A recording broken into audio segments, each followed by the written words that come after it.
So welcome to my webinar tonight, a masterclass.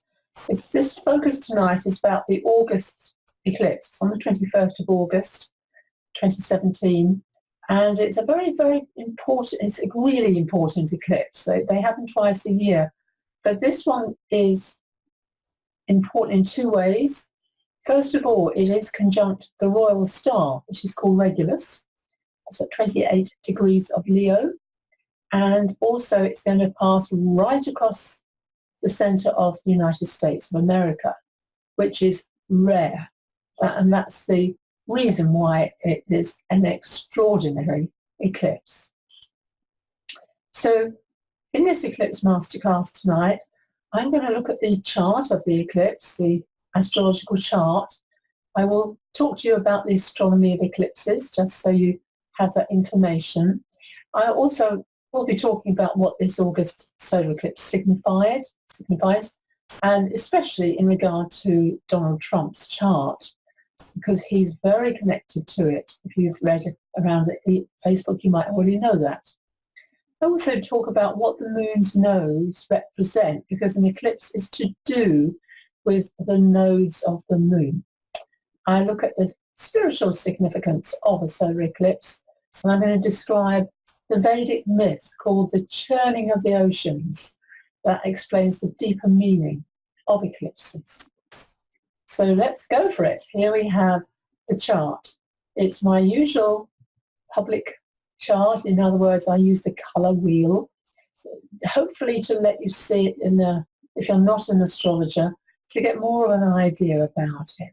So let's first of all, it's set for London. It will be at 7:30 in the evening, British summertime.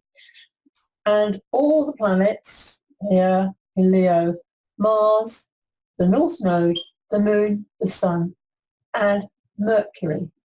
Mercury actually will be in Virgo, but the rest are all in Leo. I use the Placidus house system, for those of you who understand what that means.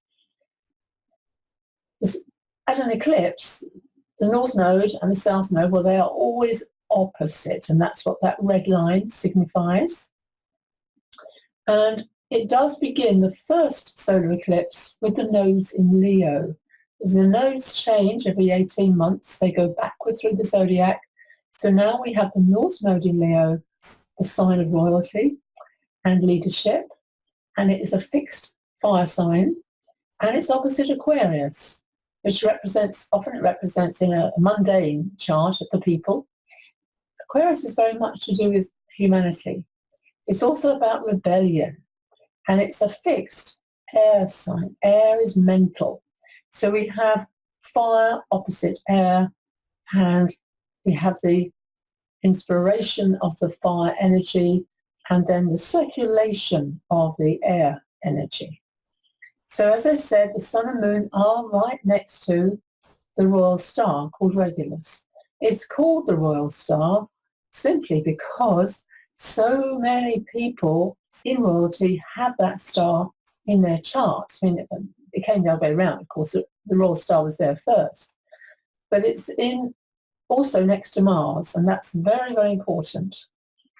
There is something called a grand cardinal cross forming. The cardinal signs, Cancer, Venus is in Cancer, Pluto, the long journey, is in Capricorn, and Jupiter is in Libra, and Uranus is in Aries. So that's pulling together one personal planet, Venus, along with the outer planet, Pluto and Uranus both.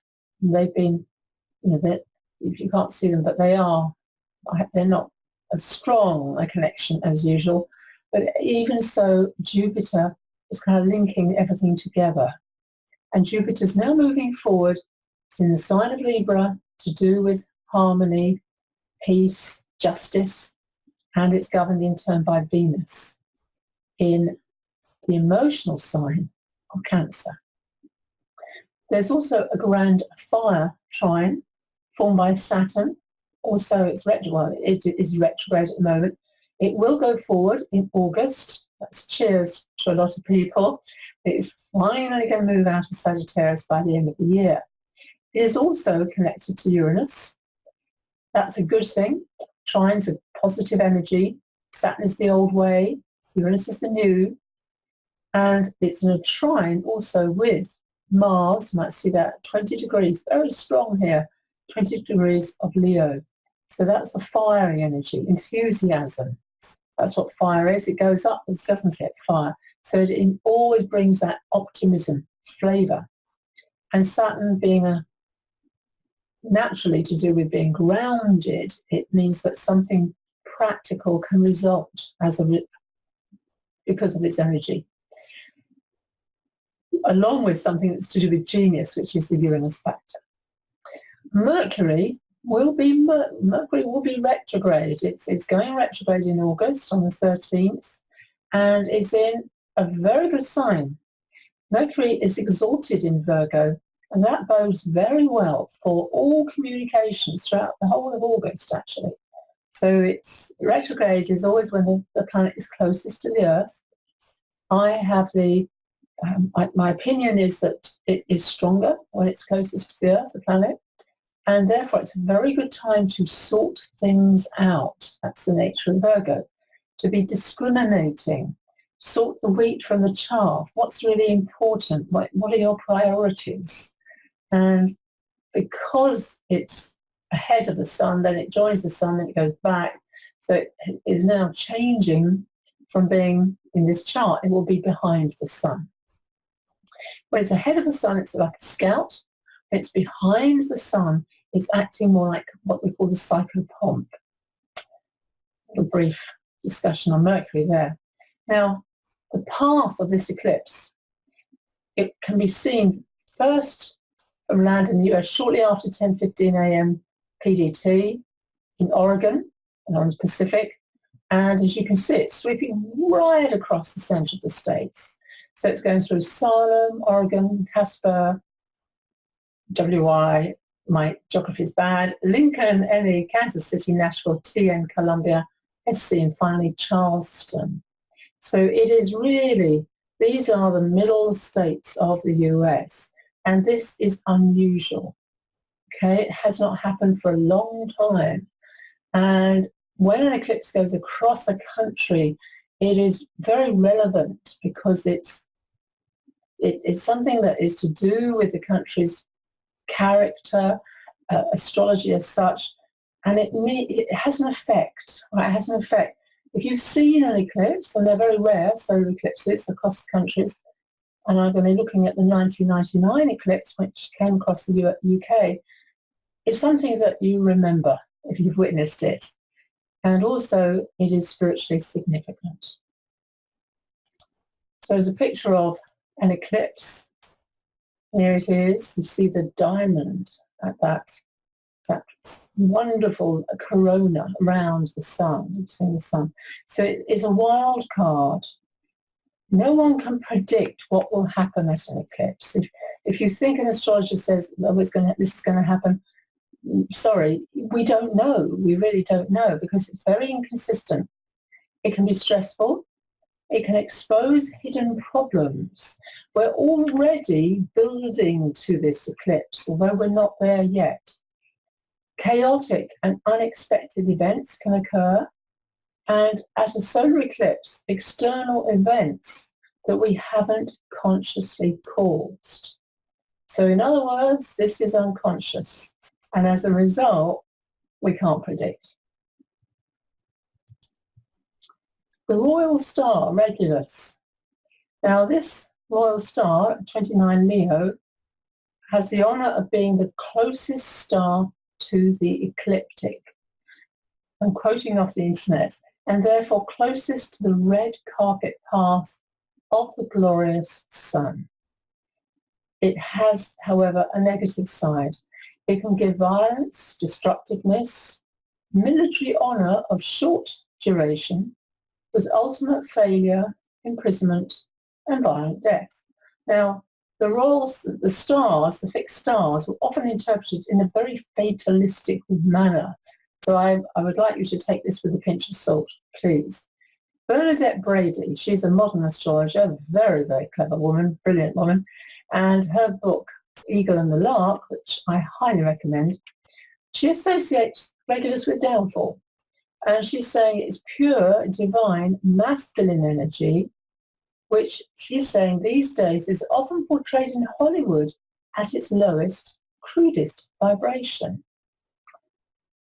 Of the last century, someone called Elspeth Ebertin studied historical events with the planetary configurations in each case and came to the following conclusion. Now, bear in mind, this is mundane astrology. This is to do with countries, not necessarily your chart. So I'd like to just put that in here.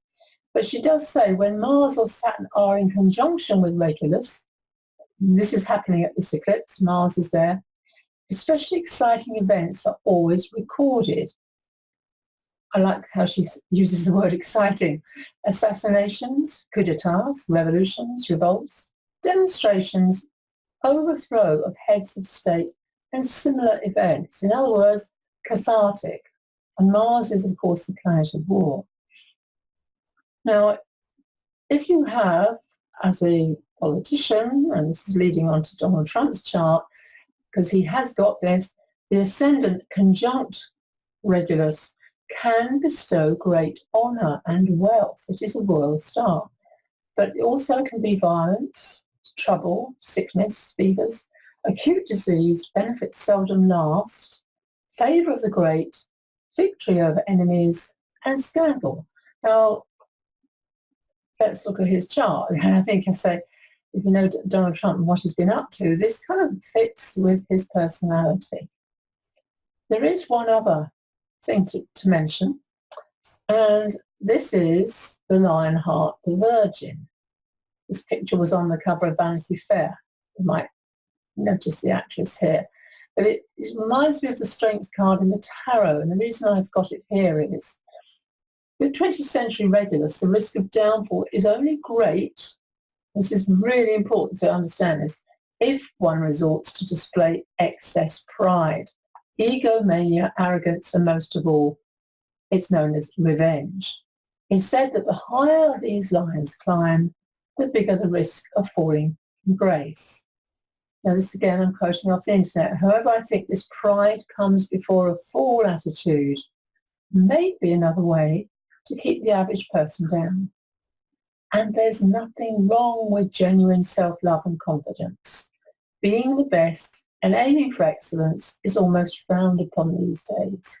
So you can see how, yes, the king, if I was thinking of the emperor with no clothes, you know, someone who's so full of themselves, they think they are above others. It's very much to do with the essence of hubris, thinking you're godlike.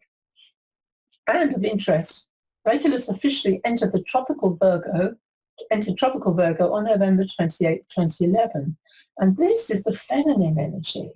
So this is very much the Lion and the Virgin, the two coming together. Feminine leadership. The Strength card has a woman with her, she's holding the mouth of a lion open. So the ability of the feminine to control the beast. Notice Beauty and the Beast as a film has become a major hit. So Donald Trump's chart is born on the 14th of June 1946 at 10:54 Eastern Daylight Time in Queens, New York, and it is a good rating. So some astrologers would disagree with this time of birth. I think it describes him very well.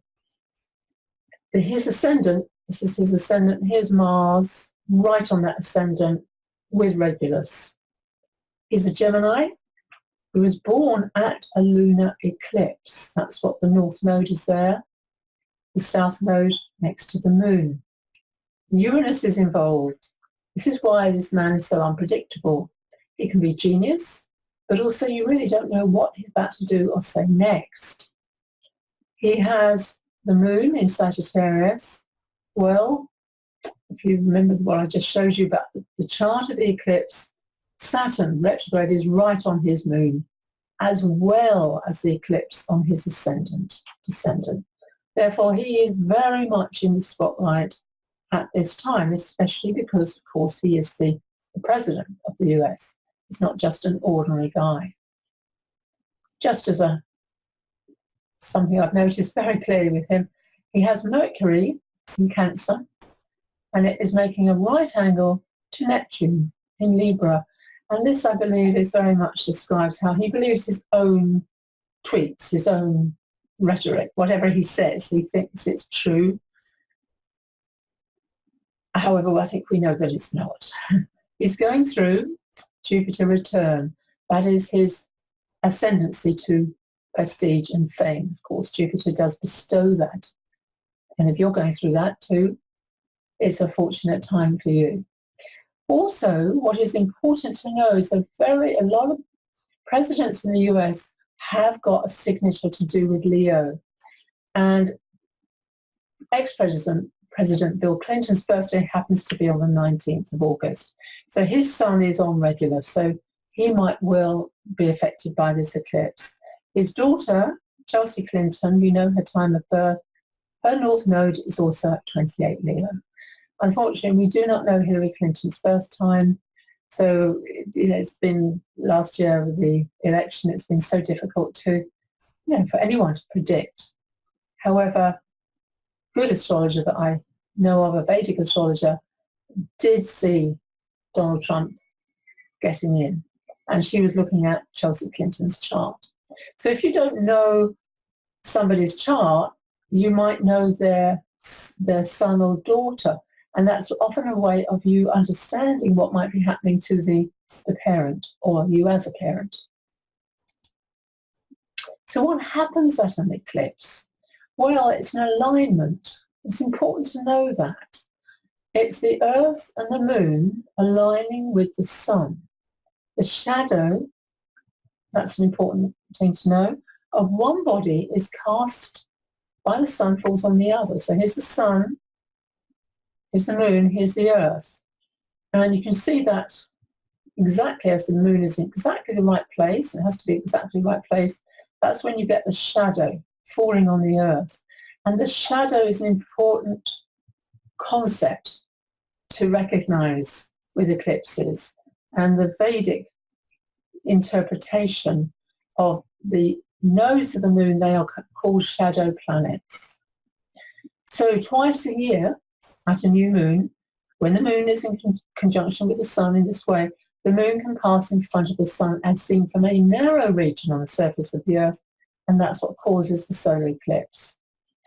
And they are important for world events, and that's what mundane astrology is all about. So here it is, 1930, the summertime. It's a time, always eclipses are very good for meditation, very good for going within. They're not a good day to launch or start anything. However, I'm going to tell you what is good in a moment. But what's very interesting is the royal family in the UK have a penchant for doing things at eclipses. Prince Charles was about to marry Camilla at an eclipse. His son, Prince William, was born on the eclipse. Princess Diana died very close to an eclipse. These are important events. And the royal family, as I said, seem to be very attracted to eclipses. I'm sure there's more in the background, but those are the few that I know. Anyhow, what is it good for? Well, in the course of the ordinary activities of day-to-day life, eclipses should be avoided for important new beginnings in the material world. So if you're thinking about starting a business or getting married, hopefully not, it's a Monday, approaching your boss for a promotion or proposing to your girlfriend or boyfriend, then an eclipse is not really a good time to do it. And that is true for every new moon. The moon is invisible. Think about it. The moon is to do with the public. So at the full moon, people go out and play. They can see the light of the moon during the night, and that's in the days before electricity. That's when people would go out. But on the other hand, and this is by James Kelleher, who I know loves camping, and so he's saying if you're thinking about going camping or going on a retreat, starting psychotherapy, ending a relationship, quitting a job, cleaning a house, or just spending some quiet time, then an eclipse can be a good time to start. There's a strong letting go energy of an eclipse. and they are important. They are sacred as well. So think of it as an extra potent new moon, the completion of one cycle, the beginning of the next. So an eclipse is saying what we need to change, their rebirth.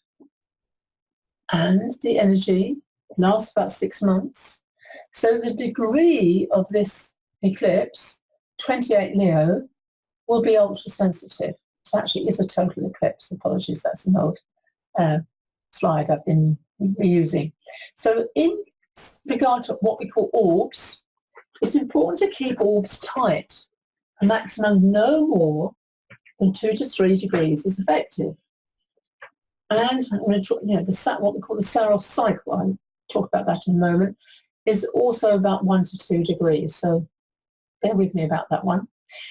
They're going to affect us personally if we have a planet within 2 degrees of the eclipse. So 26 Leo to 2 Virgo. And of course, if your birthday is within 2 days of an eclipse, it's going to be a very important year ahead with major life changes, which isn't necessarily a bad thing, to give that caveat there.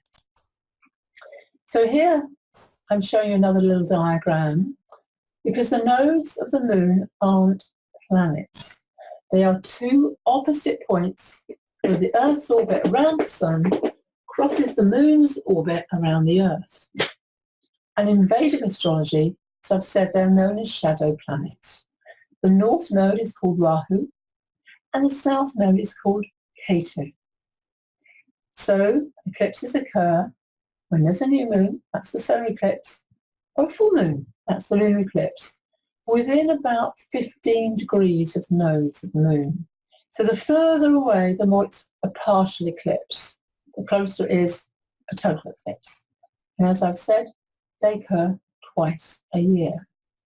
So this is very important.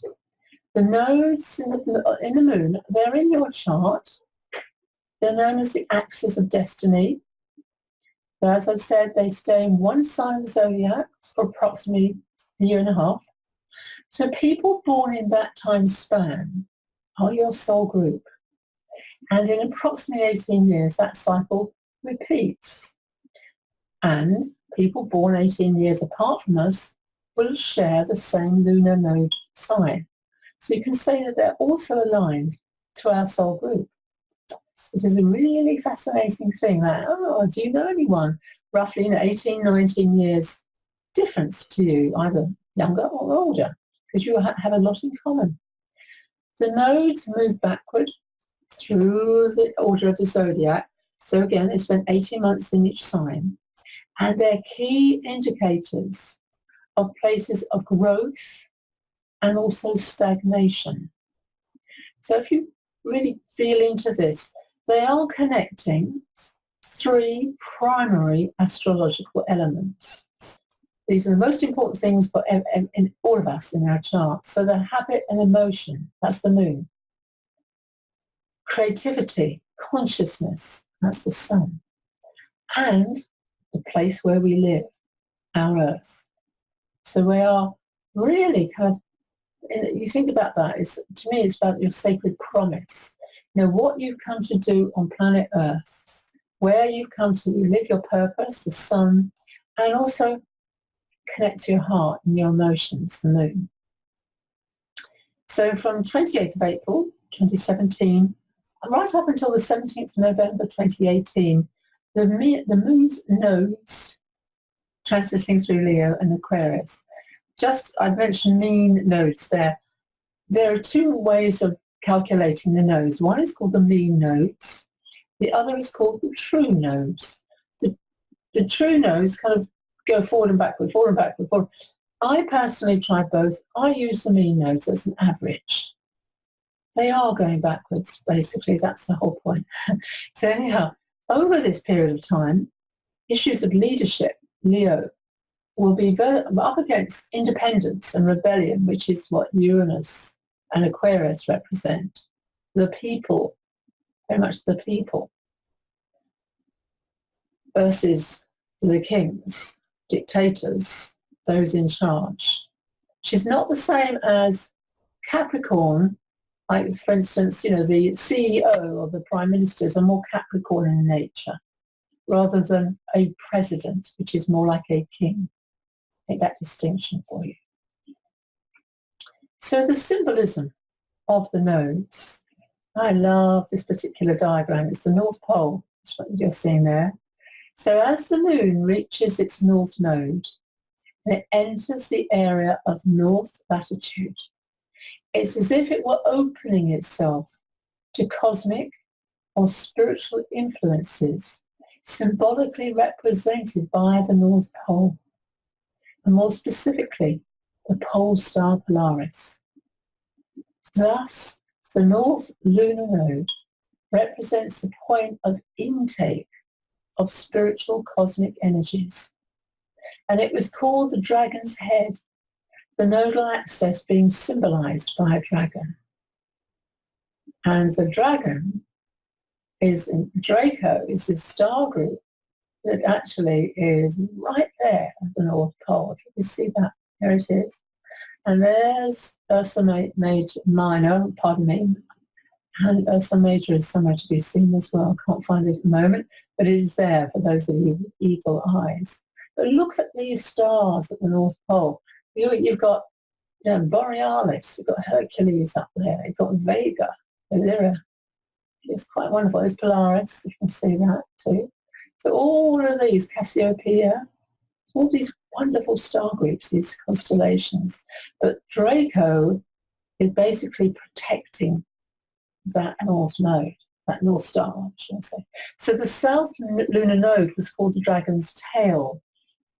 From a strictly biological and functional point of view, the North Lunar Node refers to the mouth of an animal. The South Lunar Node to the organs of evacuation, which means both the anus and the procreative organs from which the seed goes forth. This is from the work of the astrologer Dame Rajah, an extraordinary man who wrote, a prolific author, great astrologer in the last century. So he gives a different interpretation, but a very spiritual one about the symbolism, I believe, of the nodes, and very much connects to the South Node in the sense of talent, which a lot of astrologers would buy into, but also the intake from the north. And that's very much the crown chakra, is it not? So this shows you, again, here it is, there's the dragon. Here he is, those little bears as well. So eclipses were always, they were seen at ancient times as times of chaos. An eclipse was often considered a struggle between the world of order and the world of chaos, and involving the North Node called the dragon's head, the dragon's tail. So if the sun came close to these points, it could be eaten. Just think of that symbolism, the sun being eaten. The lunar eclipses were far more frequently observed. I mean, they really are. I've seen many in my time. So they're not considered eruptions of chaos, but solar eclipses observed rarely, because most of the time they go across oceans, not across land. And in the Babylonian cosmology, this dragon is called Chaos. He's called Tiamat, who could threaten the order of the world. This is the work of Bernadette Brady, who goes into great detail about this. Very good scholar. So the Saros cycle, I mentioned this earlier, but here it is. All eclipses have something called Saros cycles, they're either north or south, and they go on for a very, very, very long time in a frequency. So this one, for the beginning of the last century, actually began earlier than that, as you can see.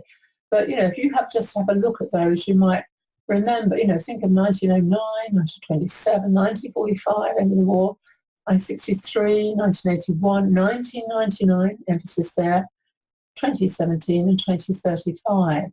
So it began in 1639. That this Saros cycle is the original predecessor of the August 11th, 1999 Grand Cross eclipse. Now, I remember that very clearly.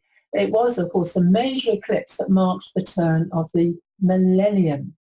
And there was a huge amount of fear, if you can remember back then, about the millennium and about, computers would crash, airplanes wouldn't be able to fly. I mean, we'd have to stock up on lots of food. I mean, it really was, everyone was pretty kind of wound up about it. Now, this Saros cycle happened to be the very one which President J.F. Kennedy was assassinated under in July 1963. The meaning. Now, this is from Bernadette Brady's book, The Eagle and the Lark. And she's looking at the original beginning of this cycle. All right, that's how she comes to her understanding. Unexpected events involving friends or groups place a great deal of pressure on personal relationships. These relationships issues may loom large as the eclipse affects the chart. So, her advice, the individual would be wise not to make any hasty decisions, since information is distorted and possibly false. The eclipse also has an essence of tiredness or health problems attached to it. Now, in terms of these Saros cycles, this is not negative. Truly, there have been some which are really not good news, right? So this is not a bad eclipse in those terms. It's kind of giving practical advice, not to make hasty decisions. I think that's a very important thing to say. And this is a chart of the 1999 eclipse. Now, this eclipse, except for London, was the first total eclipse visible from Europe since the 22nd of July 1990. And it was the first visible eclipse in the United Kingdom since 29th of June 1927. It was popular. It was televised. This was a very major event because it went across Europe. It began in the Atlantic Ocean, but before noon, just scooted across Cornwall in the UK, but then across to northern France, Belgium, Luxembourg, southern Germany, Austria, Slovenia, Croatia, Hungary, and northern Yugoslavia. Then across Bulgaria, the Black Sea, Turkey, Iran, southern Pakistan, and India, entered in the Bay of Bengal. So this affected a lot of people. And, there was great excitement at the time. I was in Cornwall at an astrology conference. There was a cloud. I couldn't see a thing. However, I was up on the hill with most of the town, they were all up there, and there was a huge screen, about 200 feet wide. It was massive. And there was an aeroplane actually above the cloud that was photographing it. So I was able to witness it. But it was a very extraordinary feeling. And for those of you who remember it, you remember how the earth, everything went cold, the birds stopped making any noise at all. It was quite unearthly. So this eclipse, here it is, Leo, and it's called a Grand Cross. It was opposite Uranus. So that's the south node with Uranus involved. There's Saturn, exact right now. There's a right angle of Saturn there, and Mars is involved as well. So that's why it was one humdinger of an eclipse for that reason. Mercury was in Leo, just in Leo at the time, so Mercury wasn't strong then, but also it's opposite Neptune. I think that just describes to me the clouds, couldn't actually see it. But that was the nature of it. Now, personally, I was affected because I happen to have Pluto in the sign of Leo. I'm also Scorpio, 14 degrees Scorpio. My moon is 24 Taurus. So I was involved. You can see I was very involved in this. And what happened for me was I met someone at the conference in Plymouth, the astrology conference, who introduced me to Vedic astrology. and I ended up going, studying, visiting her. She was Canadian. So that started a whole new field of study for me. Therefore, it's not necessarily eclipses are negative. I thought I'd mention that on a personal level. I know people who got divorced at that time and suddenly made their mind up for divorce. That's also one of those occurrences that, yeah, I'm just going to let go of something that's not working.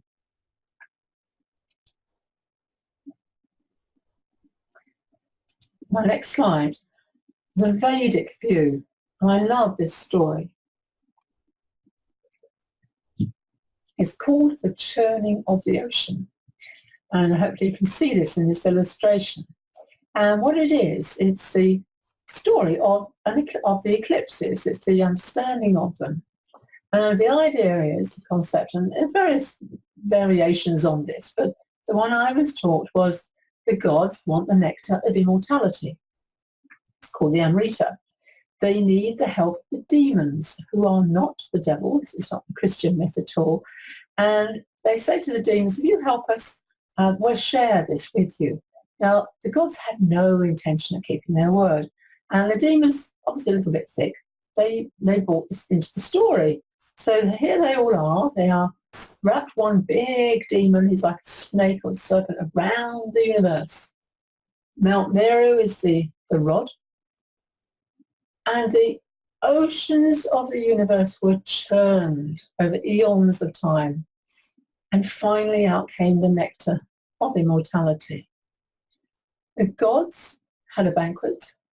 They gave the demons alcohol, dancing girls, all that kind of thing. And they thought, yeah, we're immortal, as you might do if you had too much to drink. Anyhow, one demon was cleverer than the rest. He disguised himself as one of the gods. He got in the queue, and just as he drank the real thing, the sun and moon saw through his disguise. They told Lord Vishnu. And Lord Vishnu threw his discus, and he cut the demon in half at the neck. But it was immortal. So the head goes one way into the zodiac. The body goes the opposite. They go backwards through the zodiac. They don't like the sun and moon. Surprise, surprise. So when they catch up, that's what happens. The sun or moon, they disappear. So the head will swallow, but of course it's got no body, so out comes the sun or moon. And the same with the body, it can't digest, it's got no head, so the same thing happens. So that's why we have eclipses. It's when Rahu and Ketu swallow up sun or moon. Now, in your chart, in your Vedic chart, the Western tropical zodiac is different, but in your Vedic chart, the North Node can be what you're obsessed by, what you have to do, have to have. That isn't necessarily a bad thing. The South Node is more similar to Neptune, but with an attitude. So it's very much about having no ego. Now, if you're going through a period in your life, especially the South Node, and these are called planetary periods or dashes, then it's often a time when people go on a spiritual quest. It's often a time a relationship might end. However, I've witnessed this, close friends of mine, at the end of the 7 years, the person, and the people rather, can get back together, because the next period after Ketu is Venus, 20-year cycle of relationship. Very interesting to understand your Vedic chart and what cycle you're in, especially in terms of relationship, because if two people are in completely contrasting cycles, that's when the relationship is under a huge strain. Or it could be following very similar paths, and that, of course, creates a very stable marriage or partnership. So what else is going on at an eclipse? Well, this wonderful astrologer called Stephanie Austin, she's talking about how it's stimulating the pineal gland. And she's saying an eclipse realigns the Earth's electromagnetic field and our own individual energy field. So she says eclipses function to delete old programs and upload new templates. And They are marking, of course, the ending of a 19-year cycle and the beginning of a new direction. So the eclipses are stimulating the pineal gland, and that's known as the seat of our soul, the third eye, our inner vision and creativity. So the eclipses can facilitate awakening of our soul's blueprint. Now that's magic. So you can understand why at a solar eclipse, it is a good time to go within, to meditate, and to, imagine this wonderful little gland inside your head. People don't think, what does it do? But this is that beautiful diagram. It's not, our brain is not really that colour, just in case. But it's just going, wow. And it is connected to that. It is connected to the third eye, the royal blue colour. And of course, this is the Vedic symbol, as you see here, the chakra. So an eclipse, the biggest problem, I would say, at an eclipse is fear. Eclipses are a time of darkness, of ignorance and fear, which is the lowest vibration. Now the ego, the small part of us, resists change because it's fear of the unknown. The ego wants to keep us safe. It wants us to keep us safe, secure in what we've always done, what we've always, experienced. Therefore, it's always going to fear the future because it's unknown. So an eclipse, we may fear taking chances because our safety and security is an issue. We can resist change as well as input from others. And we can find ourselves imprisoned by the world of the five senses. And so we need to learn to fearlessly confront the possibility of crisis and change in our lives and our relationship. So this card from Chuck Spezzano's The Enlightenment Pack, I think it illustrates it so well, how out of proportion. Here's a little dog, and the man is cowering in fear because it's seeing the shadow of this huge monster. And that kind of makes sense with the shadow. So think about, everything to do with the shadow in psychology, the part of us we disown. So in your birth chart, we're all going to have this eclipse energy somewhere in our chart. And of course, where it's happening, if it's happening on a planet, it's going to have more relevance for you than not. So what is it doing? It's a spotlight shining on the pathway of your life. It suddenly flashes on and then flashes off. That's what it does, literally, on the earth, doesn't it? It's a path, everything goes dark, and then suddenly it comes and it's all daylight again. It brings hidden patterns to the surface. So look at the house where 28 degrees of Leo sits in your chart, because that house, and of course the opposite, are being activated. So like this ostrich, what have you shoved under the carpet? Will you accept the challenge being offered by the events of the eclipse? Are you willing to make the necessary changes in your life? And are you ready to let go of the past? Are you going to be the king? This is the part of you which is the king or the queen, in command. Think about the queen energy. She is regal. She has a realm. She serves, justice to her people. Same with the king. So this is, where we shine. So I'm always encourage everyone I meet to be the best you possibly can. And a friend of mine calls it, sing your song. No one else can. So I'm offering at the moment a special consultation for those of you who are interested in astrology. I think you should be if you're listening to this. And in 1 hour, I can focus on the nodes in your chart. So I'm really zoning in on the nodes. Any planet that you may have joining or aspecting your south node is indicating the plot of a past life or an ancestral story. So the character you would have been in a past life would be the sign and house position of the south node. The plot is to do with any planet aspecting that south node. And I'm not just interested in discovering who you were in a past life like that in terms of ego. What I'm interested in is healing the past life story, because often it's an unconscious story. It gets repeated in this lifetime and is creating a lot of problems. So I use cards online, so I can show you can choose a card that's your soul level gift that once embraced, you can pass down the timeline and it will shift the karma. So that special offer is for now is for £65. Usually my clients, it's 90 minutes for a consultation. And it's online. It's on the same page as my soul astrology consultations. So I'm just going to whiz back a moment just to show, as an indication of this. So here, for instance, South Node with Uranus.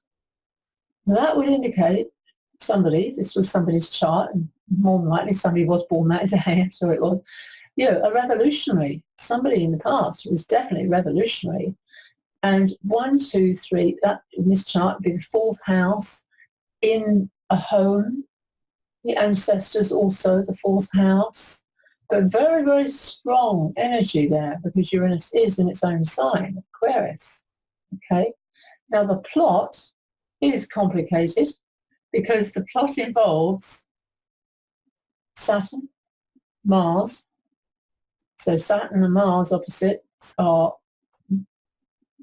trying to fight, move forward and being held back, being constricted. Mars is strong. It's in Scorpio, its own sign.